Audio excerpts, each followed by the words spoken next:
All right, we'll call this meeting to order at 6:01. Mission statement: Antelope Public Schools commit to educate, inspire, and support all students. Amy, you have our roll. Thank you. Please stand for the Pledge of Allegiance. I pledge allegiance to the flag of the United States of America and to the republic for which it stands, one nation, under God, indivisible, with liberty and justice for all. Thank you. Trustee Hendricks, you have our statement of commitment. Policy 2.4, the board adopts those fiscal policies necessary to support the approved programs and activities. Thank you. Public participation process. Members of the audience are welcome to make comments at the designated time on the agenda. Please register on a sign-up sheet and limit your comments to 3 minutes when your name is called. Out of respect for all individuals, please refrain from personal criticism in an open forum. Policy 167.3 for more info. Can I have a motion to approve the agenda? Motion to approve the agenda as presented. Support? Motion by Pam, support by Anna. Any changes or discussion? All in favor say aye. Aye. All opposed the same. The motion pass. Can I have a motion to approve the consent agenda? Motion to approve the consent agenda as presented. Support? Motion by Pam, support by Anna. Any discussion on the consent agenda? We will vote. All in favor say aye. Aye. All opposed the same. The motion pass. We are at public comment.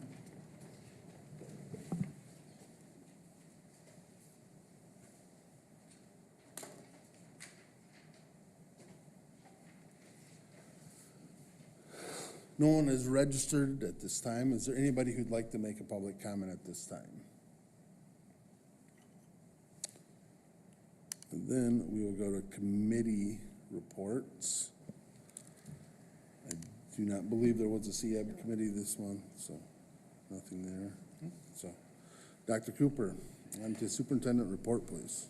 Yeah, a lot of important dates coming up. We have parent-teacher conferences this week, so Wednesday and Thursday are half days of school for our students. And then Friday, the students are off, but we have a professional development day.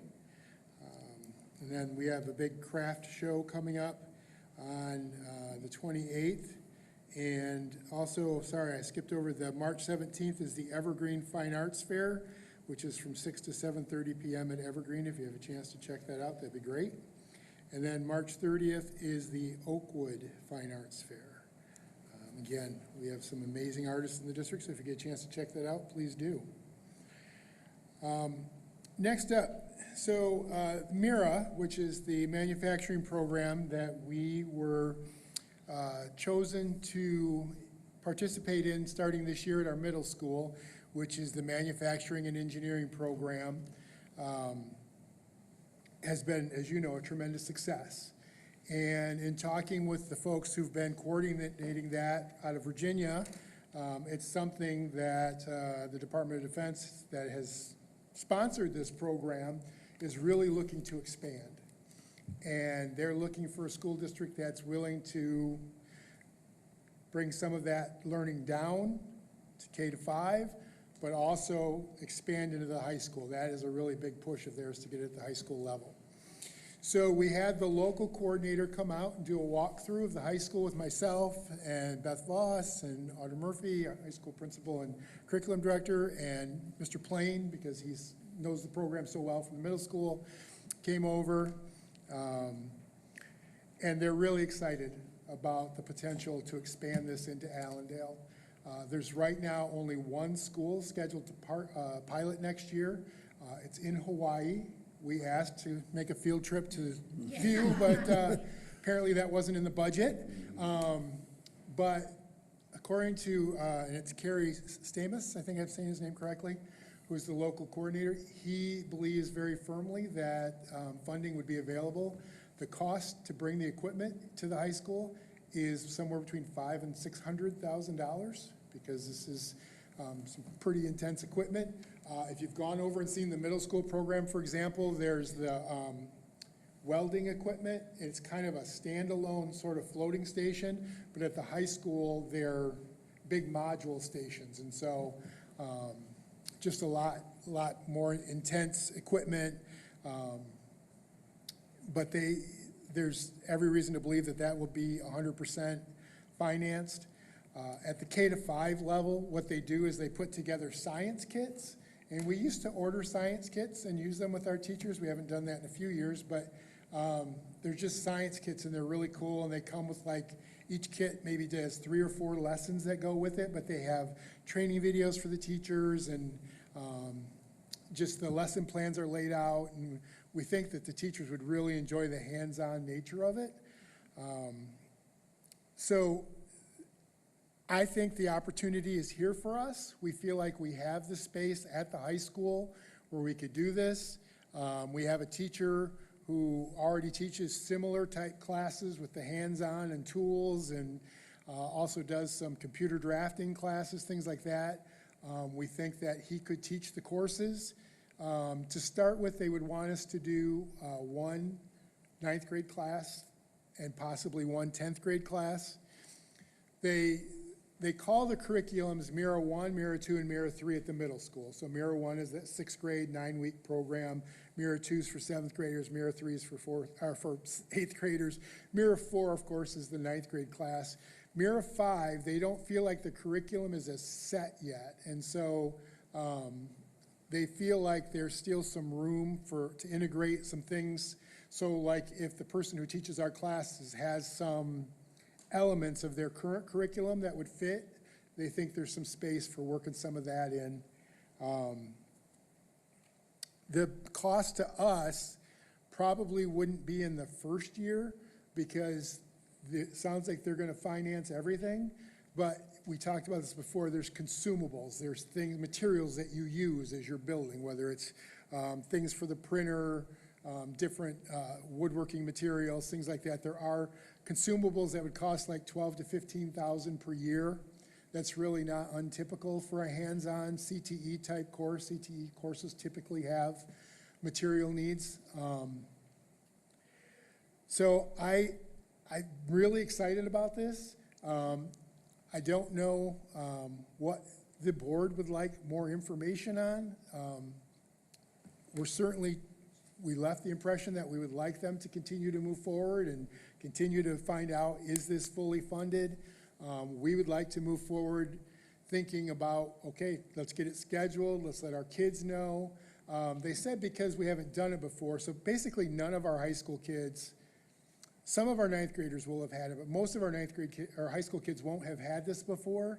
So even though they kind of envision Mira 4 as a 9th grade class and Mira 5 as a 10th grade class, if a junior or senior who's not going to the tech center couldn't get in for whatever reason, wanted to participate, there's no reason they couldn't. They absolutely could be a part of this. So it just feels so good to be able to expand and to offer this to our kids because they love it at the middle school. You've seen it, you've talked to the kids. It is such an amazing program.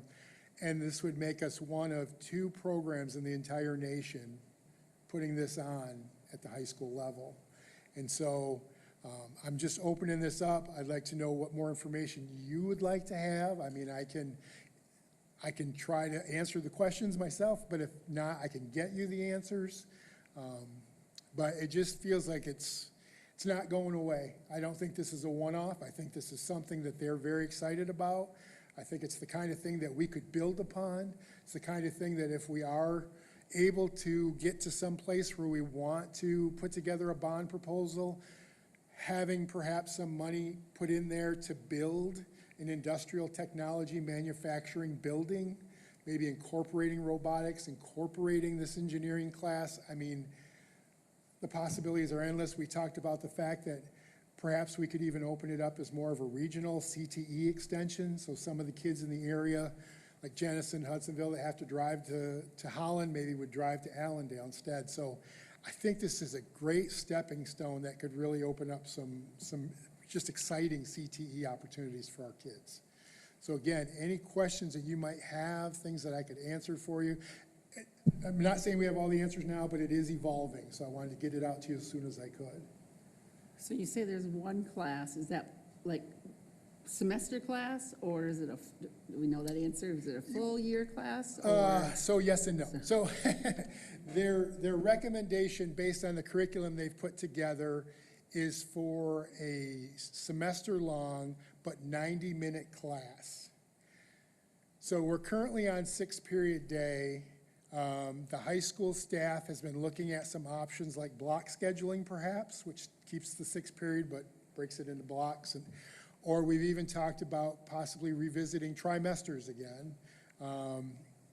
There's a lot of reasons why we feel good about the switch to semesters, but we also know that there's some options that maybe as we expand, we should probably take a look at. So the 90-minute semester-long class, he said, could easily be a year-long 55-minute class.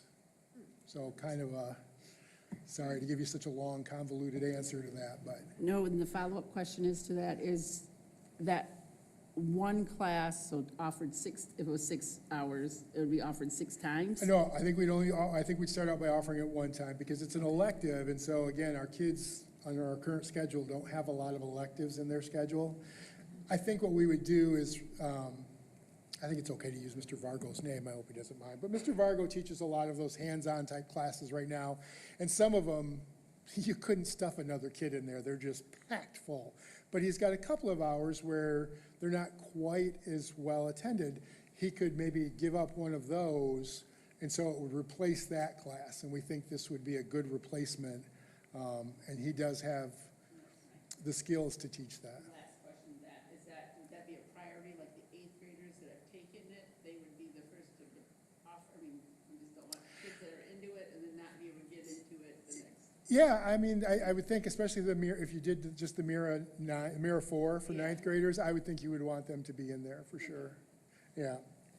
Yeah, you touch on why they really want to do this. You don't want to get kids all excited in middle school, and then even if they are going to go to the tech center, they can't do that till they're a junior.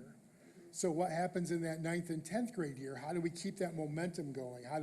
And so that's the real philosophy. Thank you for mentioning that's the big push on this, is how do we keep those 9th and 10th graders thinking along these lines until the tech center opportunities come up for them. So is there going to be a limit to the class size then? Or, I think, I recall, I thought it was like 30. It's pretty good size. okay. Yeah, I think it was. I didn't know how much, hands-on if you have one teacher. Yeah, between I mean, the hands-on this and the is- fact that all that equipment's in there, so it's gonna be a pretty tight room. I think Yeah. you could get 30 pretty easily. Okay. Because how many people in the junior high and 8th grade are taking do you have any idea? Yeah, I honestly don't know the hourly numbers. I think there's somewhere around 25. Yeah, so I would like to continue pursuing this because I think it's just such an incredible opportunity for Allendale to have. And again, to be able to, I don't think our K-5 teachers, I think they're going to be excited because again, they're always asking us, hey, we want science to be hands-on. That's what gets kids hooked. But how do we put together hands-on stuff? Well, these kits, when you watch the video, they're just all put together for them, and it's all, this is how you read it, and this is, here's the little experiments that you do, and it was pretty awesome. So I don't think K-5, they're gonna have any issues at all. They'll be excited about it. And how much is that part of it? It wouldn't cost us anything this first year, and I don't know if we would have to do that beyond. There's a lot of reasons to believe that these are the type of educational opportunities that local manufacturing partners are looking to support. And so we could very well find somebody who's willing to fund that $15,000 for consumables. Okay, yeah, that was gonna be my question, only because when I was at Grand Valley in the Regional Math and Science Center, we had science kits. Yep. And we loaned them out to K-12 schools, and they were out every day. So, yeah, and it was only the consumable.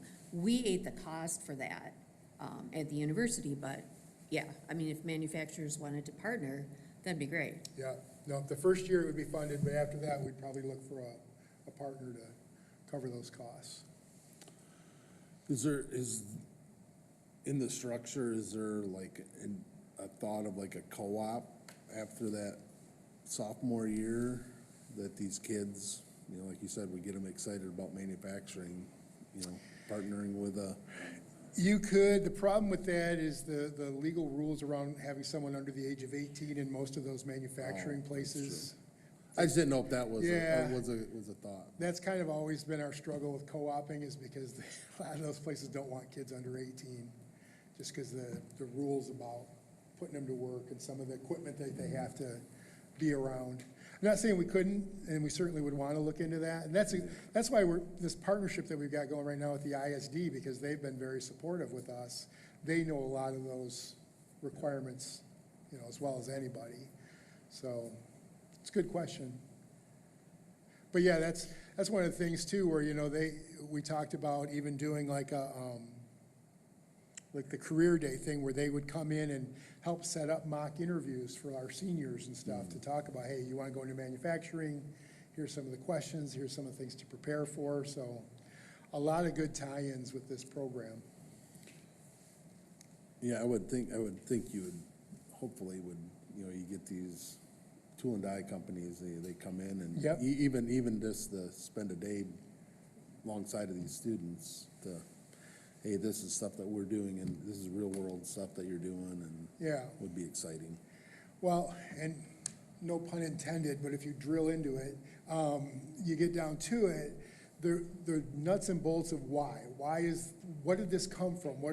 Well, the nuts and bolts of it is, from the federal government standpoint, they can't find enough people to help them build subs and other types of, you know, big mechanicals for them. The tradesmen just aren't out there. And so they said, well, what are we going to do to get that next generation of people doing these types of careers? And so that's why they're making this huge investment, because they see it in the long run. So it's pretty exciting.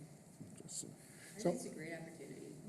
So we're going to continue to move forward, try to get it in here unless there's a cost. Is there any reason why we should be concerned? I would think, yeah, and I mean, if there is a cost, I mean, I think we should. If there's a cost, I would definitely bring it back to the. Yeah, board. I mean, we shouldn't shut the door if there's a Yeah. little cost to, hey, if they're gonna foot half the bill, Right. 3/4 of it. Right, No. no, I wouldn't shut the door. I would just, yeah. If it's going to be fully funded, then we're just going to proceed. But if there ends up being a cost even for the consumables or the kits or whatever, I would come back to the board and Yep. ask for approval on that. But I just, you know, again, very thankful. You know, Dave Searles out at the ISD, who's got some ties to Allendale. He's one that really kind of helped us get the ball rolling. So I want to give him a shout out too, because thankfully he said, hey, how about Ottawa County? And not only that, he said, how about Allendale? I know a great school district for this. So appreciate his help on this as well. All right. Awesome. And then, I'm not gonna steal anybody's thunder. There's a lot of really cool student activities over the weekend, a lot of cool student achievements, so I'm not gonna mention them by name, just say I'm really proud of our students. And, the play on Saturday night may or may not have brought me to tears. I'm not gonna admit anything, but it was awesome. So, that's all I have. All right, thank you. To board comments. Anna, we'll start with you. No comments tonight. Thank you. Tanya? I want to speak out on the play. That was amazing. So all the people that were involved in that, that was my first play in a long time, so I appreciate that. And shout out to Kate, who played Miss Hannigan. That was awesome. Everyone did such a great job. Thanks. Thank you. Pam?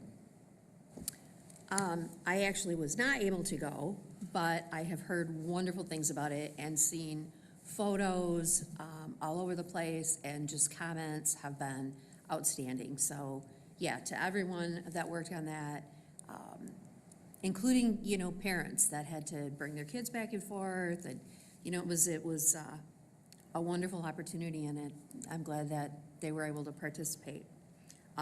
Just, some other stuff coming up, the craft show's coming up, the art fair's coming up, that's always fun. I personally, because I'm a major reader, it's reading month, and the book fair is going on the next 2 nights, so I'm very excited about that. Awesome, good. You're good? Yep. Josh? Nothing. All right. President comments. Not to reiterate what we've already said, but yeah, unfortunately, I was not able to make it to the play. I heard it was fantastic, saw a lot of people raving about it. I was out of town, but I think winter sports have pretty much concluded now. I think we had a fairly successful season all the way around. I mean, everybody was competitive, and obviously the new conference is, we're the smallest school, so I think we hold our own with them. So it's kudos to the coaches and the students, that made it through conference. We had a pretty good list of all conference athletes, so congratulations to them, and again, thank you to the coaches who, without them, it's tough to have programs. So thank you to the coaches and the administration for their hard work, keeping everything straight. So, the art fair, I believe you can use help hanging stuff up, right, Emily? Still need help, so, yeah. That's why yes, there we go. I was wondering, I was kind of missing them. That stuff's exciting. I know, I think Emily had said, we had some really good awards the last couple months, so I am excited to walk through and see all the art and artists' crafts up there. And, the 23rd, we have a work session scheduled, but we do not have anything to go over, so we are going to cancel that meeting. So, our next meeting will be the 13th of April, correct. So, let's go on to action items. Can I have a motion to approve the new pole vault equipment, or mats? Motion to approve the purchase of new track equipment as presented. Support? Motion by Pam, support by Anna. Oh, sorry, I got it one already. It's okay. It'll work. Are we good? Yeah. I'll just read it into the record that the cost for both the pole vault and high jump pits combined is $32,099.98. Our current mats are getting pretty worn out. Of course, this is a huge safety concern, and so it's time to update those. For the record, motion by Pam, support by Anna. I don't know if I said that or not. Yeah, any discussion or questions for Dr. Cooper?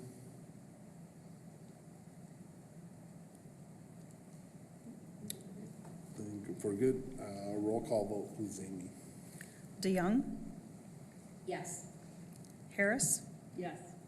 Hendricks, Yes. Holstig, Yes, Thurkettle. motion approved.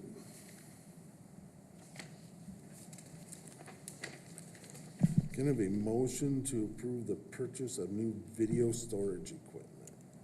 I make a motion to approve the purchase of the new video storage equipment and 5-year license at a cost of $250,000, $270.49. Support? Motion by Anna, support by Tanya. Dr. Cooper? Yeah, Mr. Mulder presented to us at the work session. We just need to update this equipment for security purposes. The old equipment that we have is no longer supported, so if it goes down, it's hard to get it fixed and tough to get replacement parts. The bid is through REMC, which is the statewide bidding process, so it meets the required bidding thresholds. And as I mentioned before, this will be partially paid for out of the 31AA fund that we know we qualified for, so about 75 to 80,000, whatever that final number turns out to be, will be applied towards this purchase. And there's a chance that we will receive additional 31AA funds for security. And if we do, we will apply the remainder to that grant. So there's a chance that this entire project could be grant funded, or it could be split between general fund and grant fund. All right, thank you. Any discussion or questions for Dr. Cooper?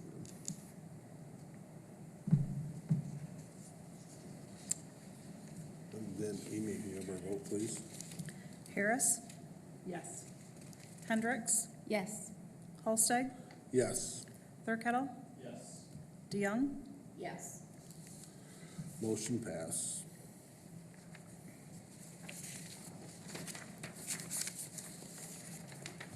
Can I have a motion to approve the quote for new equipment and organization for the high school food service? Motion to approve the quote for new equipment and organization of the high school lunch service area at a cost of $264,328.96 as presented. Support? Motion by Pam, support by Anna. Dr. Cooper?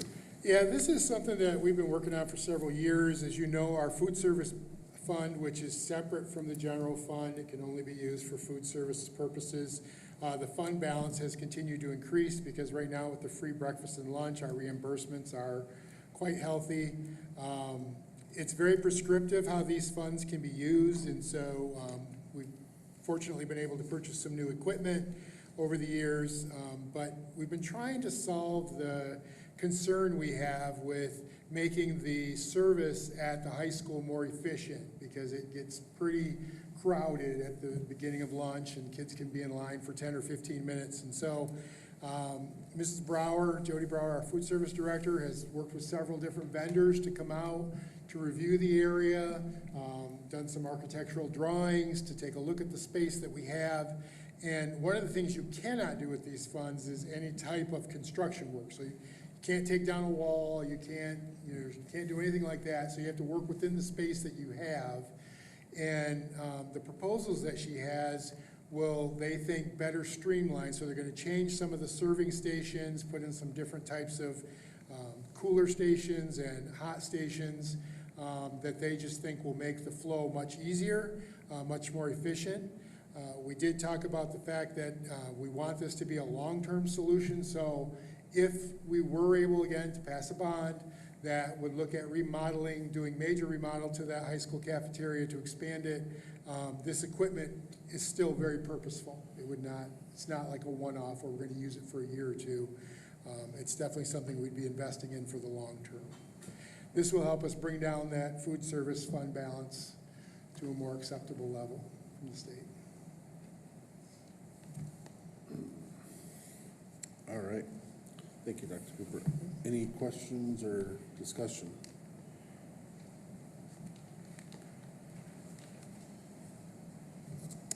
Amy, you have our vote, please. Hendricks, Yes. Holsteg, Yes. Thurkettle, Yes. DeYoung, Yes. Harris. Yes. Motion pass. Give a motion to adjourn at 6:30 PM. I make a motion to adjourn this meeting at 6:30 PM. Support.